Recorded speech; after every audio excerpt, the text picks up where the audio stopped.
사람에게 가장 필요한 것, 우리에게 가장 필요한 것이 뭐겠습니까? 뭐 여러 가지가 될 수 있겠죠. 그래서 어떤 시인은 이런 시를, 제목도 참 재밌어요. 인간에게 가장 필요한 것이라는 제목의 시가 있더라고요.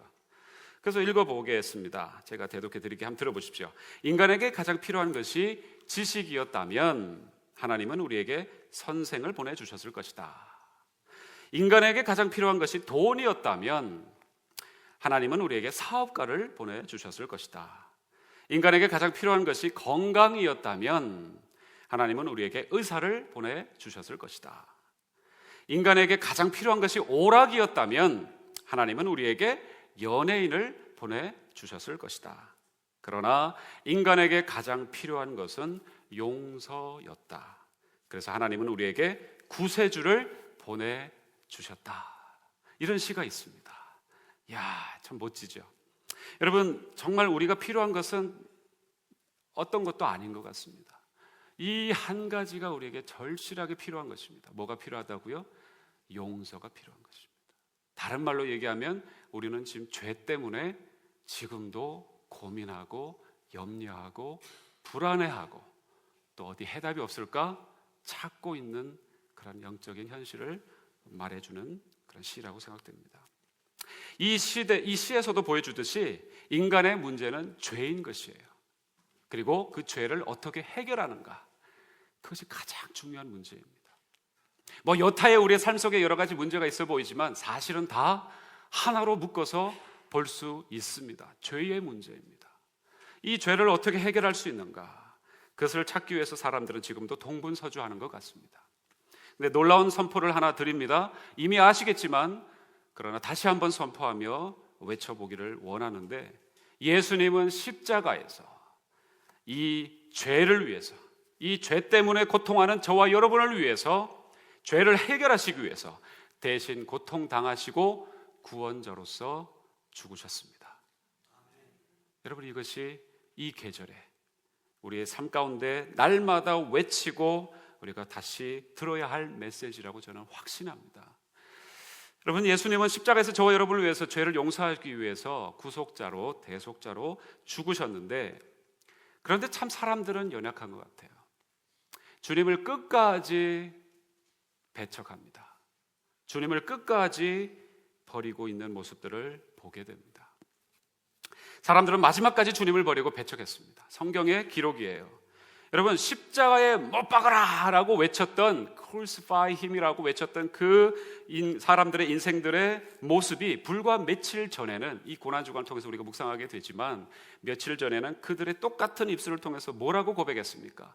예수님이 예루살렘 성문을 해서 들어오실 때에 이 사람들은 뭐라고 주님께 외쳐댔냐면, 호산나 다윗의 이름으로 오시는 이여, 오시는 왕이여 라고 외쳐댔습니다. 호산나, 호산나, 우리를 구원하소서, 우리를 구원하소서, 당신이 왕입니다라고 환호하며 종려나무를 흔들며 그렇게 대성 온 힘을 다해서 소리를 외쳤던 바로 그 군중들이 며칠 바로 되지 않아서 똑같은 입술로 그를 못 박으라고 외쳐댑니다. 바로 오늘 2000년 전의 오늘이 바로 그런 종려 주일이라고 우리가 종려의 그런 종려나무를 흔들었던 날을 기념하기 위해서 우리가 종려 주일로 오늘 생각해 보는 것이죠. 그들이 바랬던 메시아가 정말 주님이 보여주셨던 메시아의 모습하고 다르니까 이건 아니다 하면서, 이 사람은 메시아가 아니라고 하면서 그들은 흉악한 바라바를 택하고 구속자로 오신 예수님을 알아보지 못한 채 주님을 십자가에 못 박으라고 소리쳤던 것입니다. 그리고 십자가 바로 앞에까지 쫓아가서 예수님을 조롱하고 소리 지르며 욕을 해댔습니다. 뭐라고 얘기합니까? 여러분, 다 찾아보지는 않겠습니다. 제가 그냥 몇 구절만 대독해드리면, 그 앞에 십자가 앞에까지 가서 위로와 또는 측은지심으로 주님 앞에 서 있지는 못할 망정, 만일 하나님의 택하신 자면 그리스도이거든 네가 네 자신을 구원하라고 하면서 욕설을 퍼부어댑니다. 심지어 마가복음 15장에는 이런 말씀이 기록되어 있습니다. 지나가던 자들은 자기 머리를 흔들면서, 이게 무슨 표현일까요? 저희 인생은 누구도 구원할 수 없어서라는 그러한 얘기겠죠. 머리를 흔들면서 예수를 모욕하면서 가로되, 아하, 성전을 사흘 만에 짓고 사흘에 짓는 자여, 네가 너를 구원하여서 십자가에서 내려오라 라고 얘기를 합니다. 여러분, 참 이쯤 되면 저 같으면 벌써 그래, 나 내려왔다 해결하고 다시 올라가겠다 이러면서 아마 우리는 그렇게 반응했을 텐데, 주님은 여러분 잘 알다시피 전혀 반응하지 않으십니다. 그 악하고 참으로 무례하기 짝이 없는 그 인생을 향하여서 바라보시면서도 결코 화를 내거나 미동조차 하지 않으십니다. 오히려 하나님은 그들을 향해서 어떻게 나타내십니까? 무엇을 드러내십니까? 자비를 나타내 보이시고 급기야 용서하시는 모습을 봅니다. 그 용서하시는 모습 속에서 십자가에 달려서 숨조차 제대로 쉴 수 없는 그런 정말 고통스러운 상황 속에서도 여러분, 주님이 첫 마디로 하신 한 말씀이 바로 오늘 읽으셨던 본문의 말씀인 것입니다.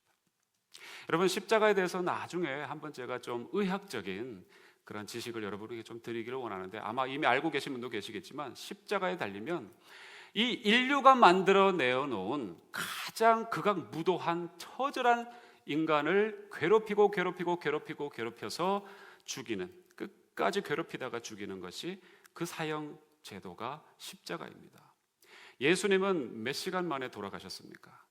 달리자마자 몇 시간도 채 되지 않아서 6시간 정도 안에 돌아가셨습니다. 엄청난 그 피를 흘리셨기 때문에 거의 이제 급사하신 것이죠. 그러나 대부분 그 당시에 이 십자가에 달렸던 사람들은 일주일 동안도 달려 있다고 합니다. 근데 일주일 동안 달려 있으면 여러분, 이 늑골과 이 쇄골과, 아마 우리 남 집사님이 이런 이제 잘 아시겠지만, 이 박힌 못으로 몸을 지탱을 해야 되기 때문에 거의 어깨가 탈골되고, 그 다음에 호흡을 제대로 할 수 없어서 힘을 내어서 자기 발을 힘있게 올려서 잠시 호흡을 하게 되는데, 발은 성합니까? 발도 못이 박혀 있기 때문에 온 힘을 다하지만 그 온 힘은 오히려 굉장한 고통으로 그에게 다가오고, 결국엔 호흡을 제대로 못하고 피를 과다 출혈해서 죽게 되는 것이, 죽기 직전까지도 처절하게 몸의 모든 고통을 다 경험하면서 죽는 것이 이 십자가의 형틀입니다. 근데 거기에서 그 바로 앞에까지 와서 욕설을 퍼붓고 침을 뱉으며 네가 네 자신도 구원 못하면서 누구를 구원하느냐라고 얘기했던 그 사람들 앞에 하나님은, 우리 주님은 전혀 반응하지 않으시고 오히려 이 말씀을 하셨는데, 그게 뭡니까? 오늘 본문의 말씀입니다. 아버지여, 저희를 사하여 주옵소서. 자기의 하는 것을 알지 못함이니이다. 언제까지나 이건 기도문이에요. 그렇죠? 주님이 성부 아버지 앞에 기도하시는 그런 기도문과 같습니다. 그런데 이 기도는 언제까지나 기도가 주님의 그 입술에서 나오게 되실 줄로 저는 믿습니다. 마지막 때까지 이르러서도 이 기도가 주님의 입술에는 있을 것이라고 믿습니다. 왜냐하면 사람들은 변할 것 같지만 변하지 않는 모습 때문에 그래요. 정말 바뀔 것 같지만 바뀌지 않는, 그리고 자기가 무슨 일을 하는지조차도 모르게 극악무도한 형틀에 분명히 달려야 할 그런 모습으로 우리가 살아가기 때문에, 엄청난 죄를 계속해서 짓기 때문에 주님은 계속해서 이 기도문을 반복하시지 않을 수가 없을 거라고 생각되어집니다. 여러분, 첫사람 아담이 자기가 정말 범죄하면 이 범죄가 얼마나 큰 것인지 알았다면 범죄하지 않았을 것 같습니까? 여러분은 어떻게 생각되세요?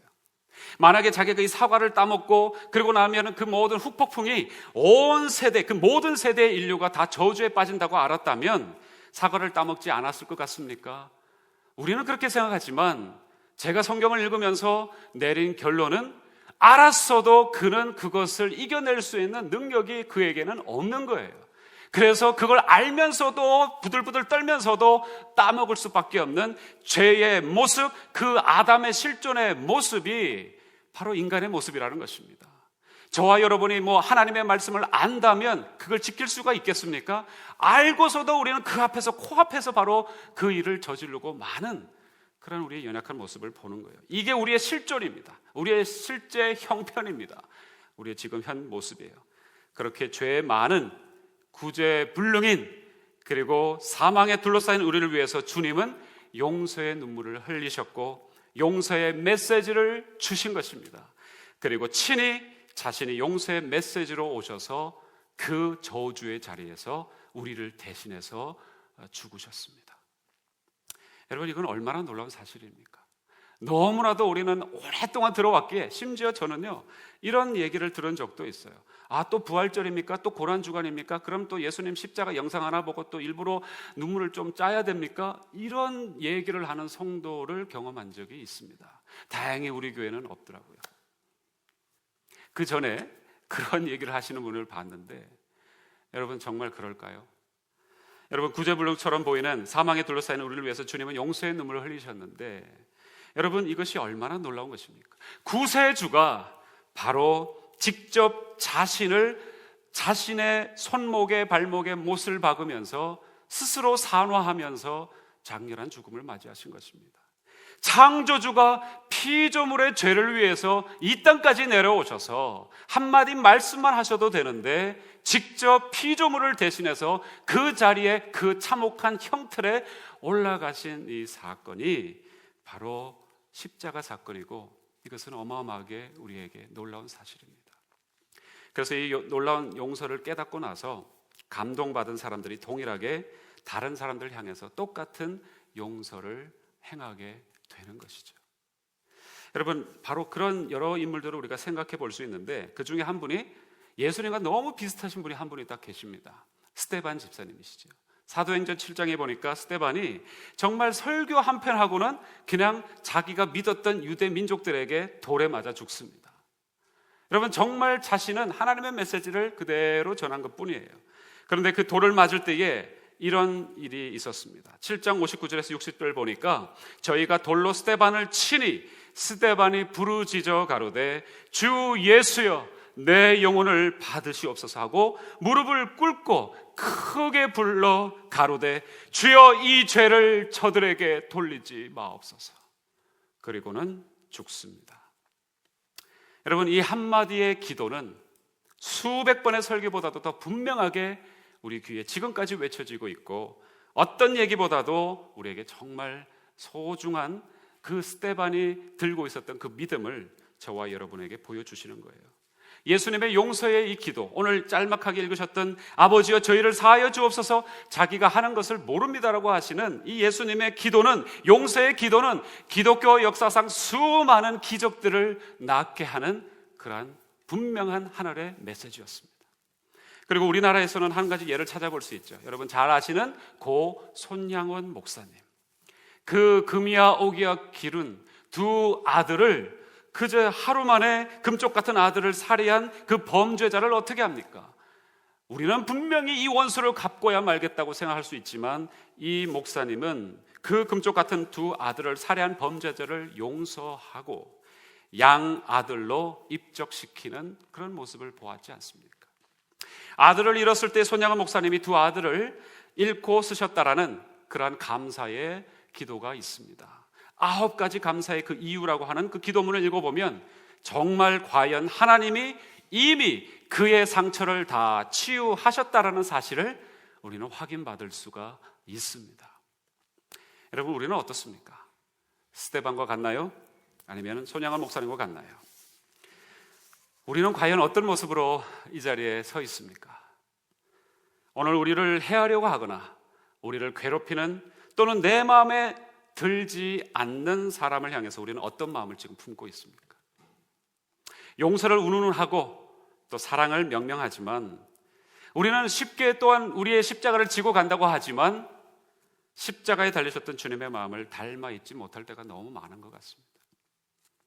이렇지 않습니까? 우리는요, 상대방이 하는 것 봐서 내가 하겠다, 상대방의 태도를 기울이면서 그 사람이 어떻게 하면 내가 이 정도까지는 해줄 수 있겠다라는 것을 용서로 생각하고 더 이상 미적거리고 미루는 그런 모습, 저와 여러분에게 갖고 있는 용서의 모습이 아닙니까?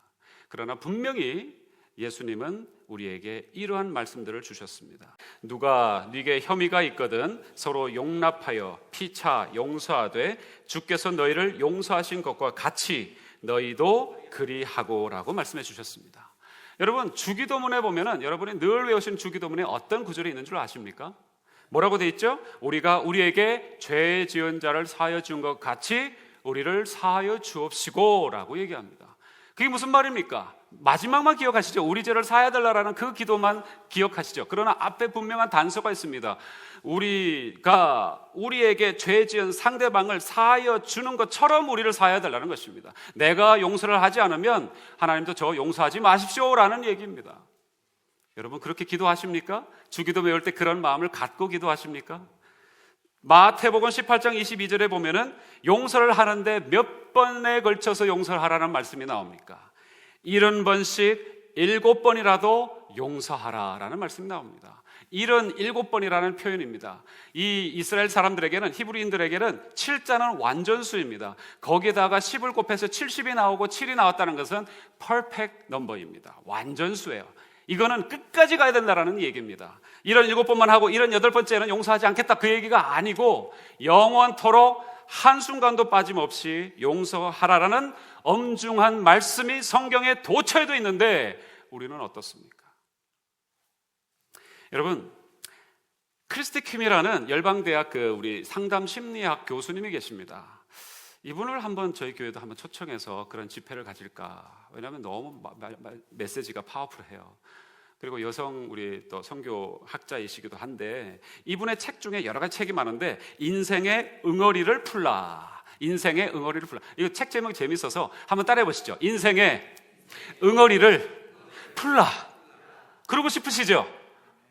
아유, 몇 분 안 되시네요. 다 풀리셨는가 봅니다. 할렐루야. 일단은 할렐루야인데 푸실 수 있기를 바랍니다. 묶여 계신 분들은요. 자, 이분이 인생의 응어리를 풀라라는 그런 얘기를 하시면서 영적 성숙의 출발점은 무엇인 줄 아십니까? 새벽 기도가 아닙니다. 뭐 금식하는 것이 아닙니다. 예배 꼬박꼬박 나오는 것이 아닙니다. 가장 중요한 것은 십자가의 용서를 경험하고 오늘 용서가 내 마음속에 새롭게 시작될 때에 그것이 신앙의 성숙이요 출발이라는 것이죠. 여러분, 속사람이 우리가 수없이 교회를 다니면서도 속사람이 변하지 않는 이유가 한 가지 있습니다. 이분의 책에서 하는 얘기입니다. 그리고 많은 사람들이 공감하고 저도 분명히 이 사실을 믿습니다. 수없이 교회를 다니고 들락날락 하면서도 이 속사람이 변하지 않는 이유가 한 가지는 뭐냐면 상한 마음을 그대로 들고 있기 때문에 그래요. 상한 마음을 그대로, 이 응어리를 그대로 들고서 한 번도 내색하지 않고 풀 적도 없는 채 이 자리를 왔다 갔다 하기 때문에 변하지 않는다라는 것이죠. 그래서 진정한 성숙을 이루기 위해서는 속사람을, 마음이 상했던 그 속사람을 풀어야 돼요. 푼다는 것이 뭡니까? 용서해야 된다는 것입니다. 자, 그래서 이분이 그런 얘기를 합니다. 용서하지 않는 자가 당하는 영적 피해 12가지를 제시를 하더라고요. 한번 들어보세요.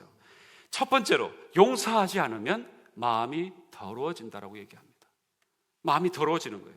둘째로 용서하지 않으면 사단이 틈을 탄다고 합니다. 그 용서하지 않는 마음을 통해서 사단이 비집고 들어와서 우리를 헤집어 놓습니다. 세 번째, 용서하지 않으면 미워하는 사람을 닮아갑니다. 네 번째, 용서하지 않으면, 이건 아마 젊은 사람들에게, 우리 청년들에게 해당될지 모르겠는데, 용서하지 않으면 그런 이성과 결혼하게 된다고 합니다. 네. 여러분 지금 아마 후회하시는 분들이 계십니까? 아, 내가 문제였구나. 여러분, 다섯째, 용서하지 않으면 주님과 멀어진다고 합니다. 여섯째, 용서하지 않으면 주님을 닮아갈 수 없고요. 일곱 번째, 용서하지 않으면 관계가 회복되지 않습니다. 여덟 번째, 용서하지 않으면, 잘 들으십시오, 몸이 쇠약해진다고 합니다. 아홉 번째, 용서하지 않으면 외롭게 산다고 합니다. 열 번째, 용서하지 않으면 과거지사에 묶인다고 합니다. 11번째, 용서하지 않으면 상처가 치유되지 못한다고 합니다. 마지막으로 12번째, 용서하지 않으면 용서받을 수 없다. 여러분, 이것이 용서하지 않는 자가 당하는 영적 피해를 이분이 그냥 그 저서에서 얘기하고 있는데, 여러분, 우리 어쩌면 여기 다 걸리고 있지 않습니까? 나 혼자야. 아무도 나를 돌아보지 않아. 그리고 용서하지도 못하고 용서받지도 못하고 치유되지 않은 채 마치 여기에서 부글거리는 그 썩은 내를 가지고서도 그냥 겉만 포장해서 매일 주님의 뜰만 왔다 갔다 하는데, 수십 년 신앙생활을 하는데 정말 내 삶의 코앞에 현장에서 벌어지는 그 일 하나 용서하고 용서받지 못하는, 치유되지 못하는, 변화되지 못하는 우리의 모습, 늘 자책이나 하거나 아니면 지적이나 하면서 그렇게 마치 자기가 의로운 양 살아가는 우리의 모습이 아닙니까? 여러분, 그러나 정말 공감하는 부분이 있어요. 용서는 그래서 참 쉬운 것은 아닙니다. 쉬운 것은 절대로 아니고 쉽지 않습니다. 왜냐하면 마음을 준 것만큼 거두기가 쉽지 않기 때문이고, 같이 한 시간만큼이나 이 질곡은, 이 계곡은 너무나도 깊기 때문인 것 같습니다. 그래서 우리가 머리로는 이해할 수 있다 하더라도 사실 이것도 용납되지 않죠. 그러나 어떨 때는 머리로는 용납됐다 할지라도, 이해가 됐다 할지라도, 그러나 가슴으로는 아직도 내려오지 못하는 우리의 모습을 봅니다. 그래서 수많은 세월이 필요한 것 같이 느껴집니다. 그래서 어떤 분들은 이렇게 생각합니다. 그래, 내가 용서하는 것 이성적으로 생각하자. 그래, 감정적으로 너무 매이지 말자 하면서 이성적으로 생각하려고 합니다. 또 어떤 분들은 의지적인 결단을 내립니다. 그래, 오늘부터 용서하는 거야. 뭐 까짓것 마음 먹으면 용서 못할 것 없지라고 결단을 해보기도 합니다. 그러나 여러분, 분명히 해두시기를 바라는 것이, 말씀을 우리가 하나 듣고 이해했다고 해서 우리가 마치 그것을 지키는 양, 의지를 가지고 내가 이렇게 살아야 되겠다고 생각할 때에 마치 그것을 행하는 것인 양 우리는 착각에 빠진다는 것이죠. 수많은 사람들이 믿는 사람이라고 하면서도 하나님이 이렇게 살라고 했어라는 그 내용을 그냥 이해만 하는 차원에서 머무르면서도 마치 자기가 그걸 행하는 것처럼 생각하면서 그 순간 우리는 돌변해서 옆에 있는 지체들을 옆에서 사랑해야 하는 그 공동체를 우리는 난도질하는 사람들로 변질된다는 사실, 여러분 꼭 기억하셔야 돼요. 그게 바리새인들이었습니다.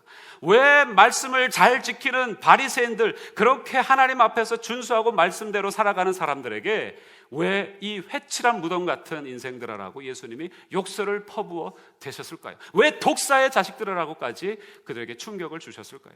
그 이유는, 우리는요, 뭔가 하나를 이룬 것처럼 생각할 뿐만 아니라 이뤘다 손 치더라도 그것을 가지고 마치 나는 의로운 사람이고 저 사람은 나보다 못한 사람, 나는 저 사람보다 나은 사람이라는 구분 짓기에 선을 가르고 당을 짓고 편을 가르는 일에 우리는 열심을 내는 죄인이라는 사실을 우리는 놓치면 안 됩니다. 여러분, 그것이 얼마나 마치 내가 이제 용서했어 하면서 그 다음부터 어떤 생각이 우리에게 올라옵니까? 상대방을 보면서 왜 나는 너 용서했는데 너는 나를 용서하지 않느냐라는 생각과 함께 오히려 용서한답시고 다른 사람을 정죄하는 가장 중대한 죄를 범하게 되는 것이에요. 그게 우리가 누구를 용서하는 것입니까? 누가 누구를 용서하는 거예요? 우리는 용서할 수 있는 사람들이 아닌 것입니다. 믿음으로요? 뭐 인내로요? 중간에 그런 모습처럼 보이지만 사실은 출발은 전혀 다른 곳에서 있다라는 것이에요. 여러분, 그렇다면 도대체 이성적인 이해도 아니고 믿음의 결단도 아니라면 어떻게 용서할 수 있습니까? 답은 없는 것입니까? 아니에요. 용서할 수 있습니다. 우리에게는 답이 있습니다. 그 답이 무엇입니까? 여러분, 예수를 만나십시오. 그것이 유일한 길입니다. 세상엔 방법이 없습니다. 다시 처음부터 거집어 올라오면, 여러분, 우리는 지금 용서에 갈망하고 있고 갈증나 있는 사람들, 이게 해결 안 되기 때문에 우리가 늘 불그락 푸르락 하는 것입니다. 그런데 이것을 유일하게 해결할 수 있는 길은, 우리의 열심은 거기에 아무런 의미도 없습니다. 한 가지 방법, 오로지 예수 안에서만 있습니다. 그래서 예수님을 만나셔야 됩니다. 예수 그리스도께서 십자가에서 보이시는 그 용서를 우리가 경험하지 않으면 우리는 누구도, 심지어 자기 자신도 용서하지 못합니다. 여러분, 예수를 만나셔야 된다는 것은 용서의 주체는 하나님이시지 우리가 아니다라는 말씀입니다. 그리고 나의 죄악을, 예수를 만나야 된다는 것은 나의 죄악을 이 십자가 앞에서 철저하게 경험하고 나의 이 고통을 분명히 직시하고 내가 무슨 허물을 갖고 있는지를 분명히 보면서 철저하게 엎드러지는 것이 예수를 만나기 위한 시작입니다. 그리고 그렇게 엎드러졌을 때 용서는 시작되는 것이에요. 그리고 십자가 앞에 엎드러졌을 때에 인류의 회복을 시작하시고 완성하신, 그리고 2000년 전에 그 놀라운 용서와 회복의 역사의 정점을 찍는 십자가 앞에 무릎을 꿇을 때에 하나님께서 십자가에서 이루신 그 용서의 효과가, 그 능력이 우리의 삶 가운데 시작되어지는 것입니다. 그리고 그 십자가 상에서 달리신 예수가 이루신 놀라운 용서가 우리의 것이 되는 것이고, 그리고 예수가 나의 주님이 되어지는 것입니다. 여러분, 주님을 만나시기를 주님의 이름으로 축복합니다. 나는 만났다고요? 근데 왜 요즘은 만나지 못하고 계십니까? 여러분, 예수님은 매일 만나야 되는 분이십니다. 여러분, 아버지에게 한번 인사하고 일주일 내도록 그냥 만나지 않습니까? 여러분, 아버지를 한번 만나고 나서는 1년 내도록 인사하지 않습니까? 여러분, 그렇지 않잖아요. 매번 만나잖아요. 우리 주님은 매일, 예수 그리스도는 매일 우리가 만나야 되는 우리의 아버지, 천부 아버지이신 줄 믿습니다. 여러분, 그렇게 예수가 주님이 된 인생들에게 주님은 마치 어미가 자녀를 품듯이 안아주십니다. 그것이 주님의 임재라는 것입니다. 주님의 임재 가운데 우리는 들어가게 됩니다. 주님의 임재 가운데 들어가게 되면 놀라운 일이 하나 발생하는데 무엇이냐면, 내 힘으로 누군가를 용서하는 것이 아니라 하나님이 기적과 같이 우리를 용서하신 그 용서의 능력이 우리가 주님 안에 거할 때에 우리가 마치 가진 것처럼 역사하고 놀랍게 효과가 나타난다는 것입니다. 그래서 예전에는 경험할 수 없었던 그 놀라운 예수님이 인생을 용서하셨듯이 내가 어떠한 한 사람에게 가지고 있는 그 마음들이 다 풀어지고, 그리고 주님의 임재 안에서 용서의 자유를 누리게 되는 줄로 믿습니다. 이것이 영적인 법칙이에요. 그리고 인생을 통해서 불쑥불쑥 오늘도 올라오는 그러한 감정들, 이해할 수 없는, 그리고 나 자신도 어떻게 컨트롤할 수 없는 그 치밀어 오르는 감정들을 주님 안에서 하나하나 처리할 수 있는 방법이 생겨나게 되는 것입니다. 우리에게는 방법이 있습니까? 없습니다. 어디에만 방법이 있다고요? 예수 그리스도 안에만 있습니다. 더 이상 옛날 아픈 감정이 우리를 마치 노예처럼 질질 끌고 다니는 그런 인생이 아니라, 하나님 안에 있을 때, 오늘도 주님을 만났을 때 우리에게는 그것을 끌어버릴 수 있는 놀라운 자유가 우리에게 회복되는 줄로 믿습니다. 이것이 오늘 우리가 영적으로 찾고 있는 내용이에요. 그런데 이걸 놓치면 다 놓치는 것입니다. 여러분, 2차 세계대전 때 정말 이 전범을 통해서, 전쟁 전범 때문에 치욕스럽게 고통을 당한 한 여인이 계십니다. 여러분 아마 잘 아시는 코리 텐 붐 여사, 이분이 지은 책도 참 많은데 굉장히 유명한 베스트셀러, 밀리언셀러, 스테디셀러죠. 근데 이 코리 텐 붐 여사가 한 번은 2차 세계 종전이 있고 나서 2차 세계대전 후에 강연을 다니던 중에 수용소에서 자신을 욕보였던, 정말 치욕을 자신에게 주었던 그 바로 전쟁 전범 독일군, 자기를 고문했던 그 독일군을 그 자리에서 강연 중에 만난 거예요. 그래서 자기가 아는 코리의 이 코리 텐 붐 여사의 사촌 언니도 강간을 당하고는 자결해 버렸어요. 얼마나 큰 상처, 트라우마겠습니까? 그런데 그 사람을 그 자리에서 만난 거예요. 이런 악연이 또 어디 있습니까? 그런데 그 사람이 도망가거나 다른 것으로 시선을 회피하면 모르겠는데, 그 사람이 그 앞에까지 와서 손을 내미는 겁니다. 악수를 청하는 겁니다. 그래서 코리 텐 붐 여사가 도저히 손을 내밀 수 없고 악수하는 것은 죽음보다도 싫어서 얼른 마음으로 이렇게 기도했다고 합니다. 예수님, 저는 하늘에서 진노의 벼락이 저 사람에게 지금 떨어지지 않는 이상은 저는 절대 용서할 수 없습니다. 저를 도와주십시오. 저는 도저히 이 사람만큼은 용서할 수 없습니다. 내가 어떤 사람을 용서하더라도 어떻게 이 사람을 용서할 수 있습니까? 예수님, 저 아시죠? 제가 뭘 당했는지 저 좀 이해해 주십시오. 저 용서 못합니다. 그렇게 기도하고 있는데 예수님의 대답은 달랐다고 합니다. 코리야, 십자가에서 나를 못 박고 죽이고 침뱉고 채찍질하고 사형장으로 무참히 끌고 가고 조롱하고 가시관을 내게 씌우고 나를 괴롭힌 사람들을 나는 용서했지 않니? 너도 용서할 수 있다. 용서해 주어라. 전혀 다른 대답을 듣고는 코리 텐 붐 여사가 이렇게 얘기했다고 합니다. 하나님 도와주시지 않으면 저는 못합니다. 하나님 도와주시지 않으면 저는 못합니다. 참 이 말에 많은 그런 성서적인 메시지가 담겨 있는 것 같아요. 하나님, 예, 제가 할 수 있습니다. 그게 아니었어요. 하나님 도와주세요. 저는 이 사람 지옥보다도 더 싫어요. 제가 지옥 갈지언정 이 사람 천국 가는 꼴 못 봅니다. 어떻게 이 사람이? 그런데 하나님 도와주시지 않으면 못합니다라고 이 여사가 기도하자마자 성령의 능력이 임해서 코리 텐범 여사의 손을 움직였다고 합니다. 그리고 그 사람의 손을 잡고 심지어는 어깨에 한쪽 손을 올리면서 기도해 주려고 하는 마음까지 들었다고 합니다. 근데 그때 손을 내밀고 악수를 하자마자 그 전범이, 이 독일군 병사였던 이 전범이 이렇게 얘기합니다.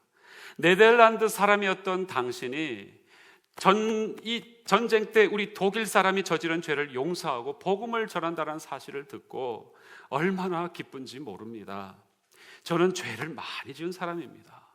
그래서 죄를 용서받고 새 사람이 되기 위해서 오늘 이 자리에 나왔고 당신을 꼭 봐야 된다는 주님의 말씀을 들었습니다.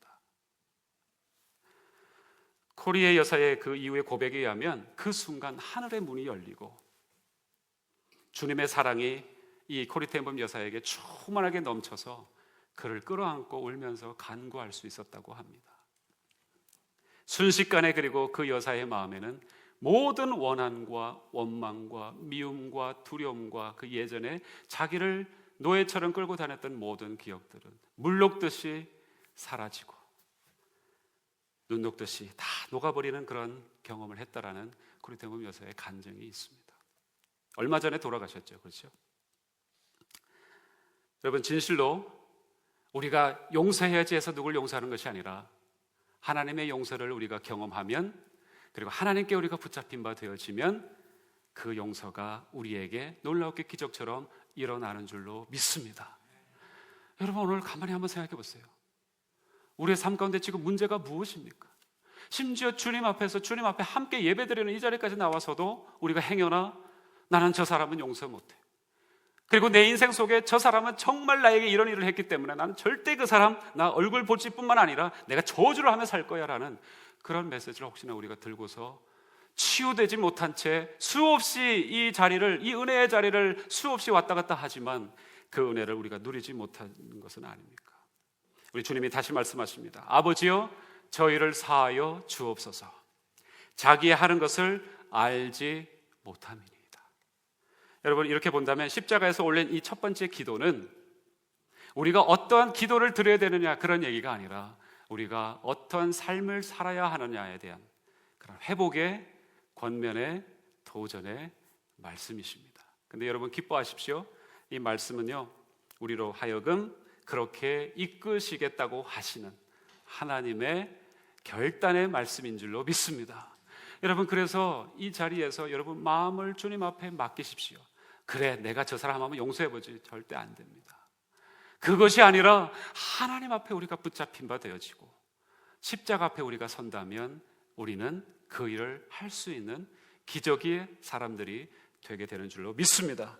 여러분, 자기의 안위만을 위해서 살고 받았던 당하는 상처에만 붙들려 있다면 얼마나 부끄러운 인생입니까? 그러나 상처와 아픔과 모욕과 박해조차도 각오하고 이웃을 위해서, 교회를 위해서, 하나님의 나라와 영광을 위해서, 복음을 위해서, 정의를 위해서 일하라는 하나님의 놀라운 용서의 메시지, 그리고 새롭게 우리를 부르시는 메시지에 오늘 우리가 응답하셔야 되지 않겠습니까? 여러분, 고난주간입니다. 이 메시지를 분명히 저와 여러분이 개인의 것으로 붙잡고 회복되어지는 용서의 시작을 아름답게 놀랍게 기적처럼 누리는 우리 사랑하는 모든 이 자리에 계시는 심령들, 우리 권속들 다 되시기를 주의 이름으로 간절히 축복합니다. 내 사랑하는 주,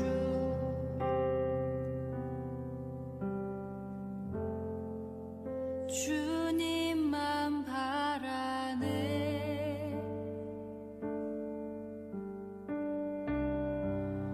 주님 발 앞에서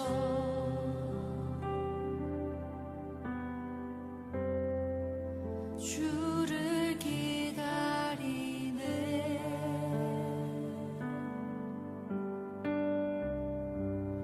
내 사랑하는 주,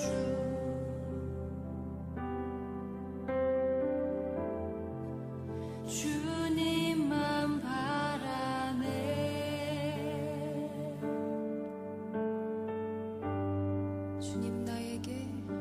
주님 나에게 오셔서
주음성 듣기 원하네.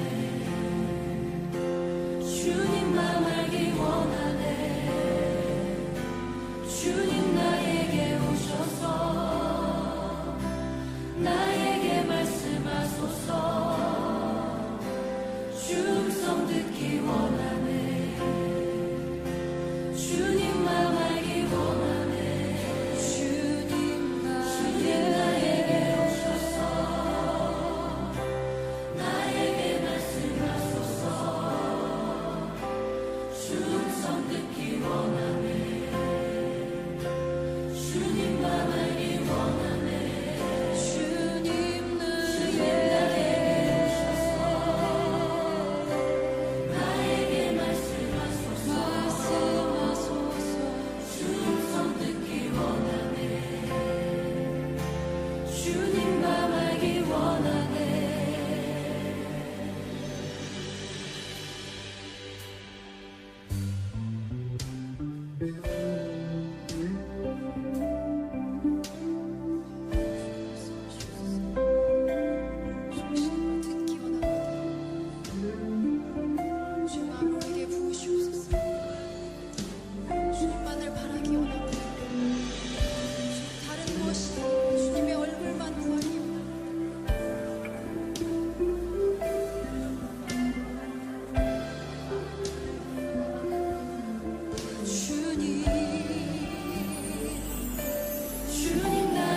시간 성령께서 인도하시는 대로 방언으로, 새 노래로, 새 고백으로 자유롭게 하나님을 찬양하며 예배하며 나아가겠습니다.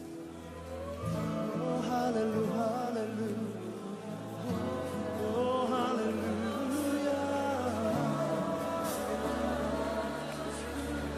오 할렐루야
성령님 우리를 만져주시옵소서.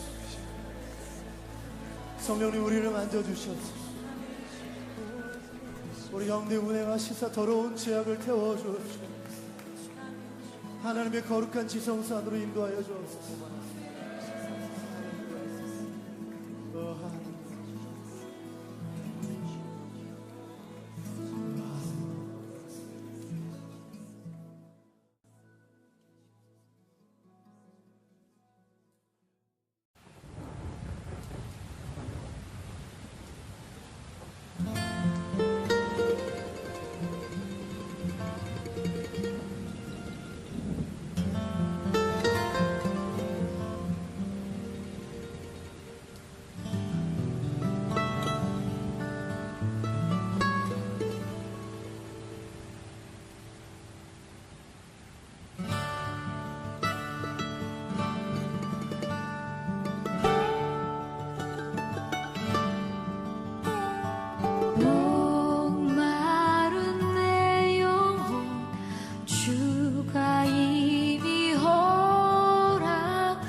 예수의 사랑, 예수의 사랑,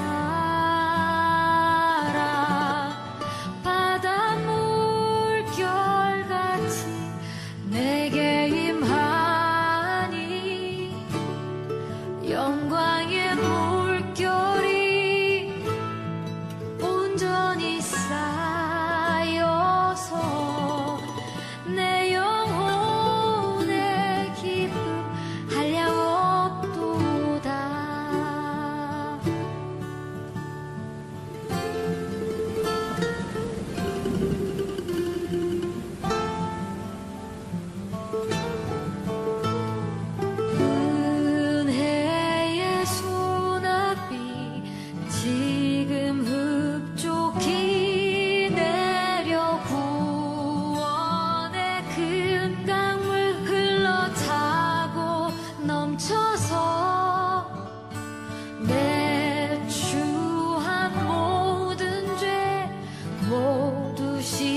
내 맘에 주여 소망 되소서.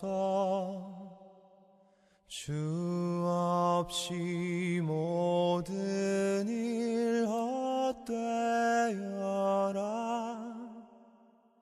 밤이나 낮이나 주님 생각.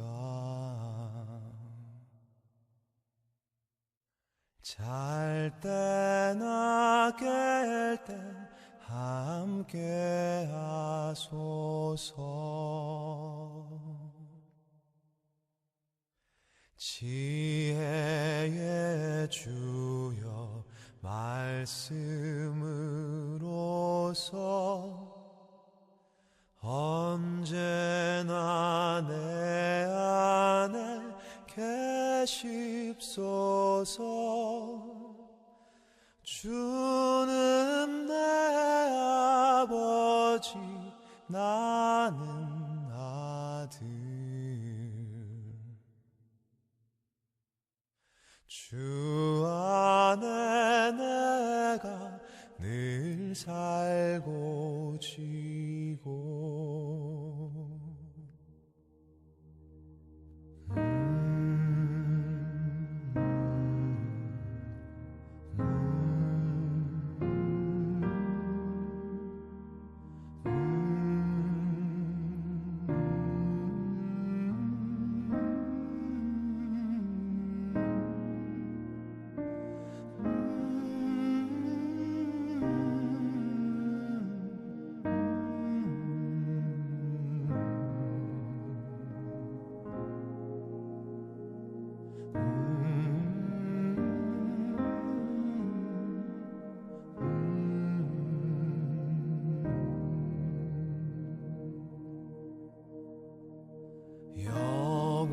영원한 주님 내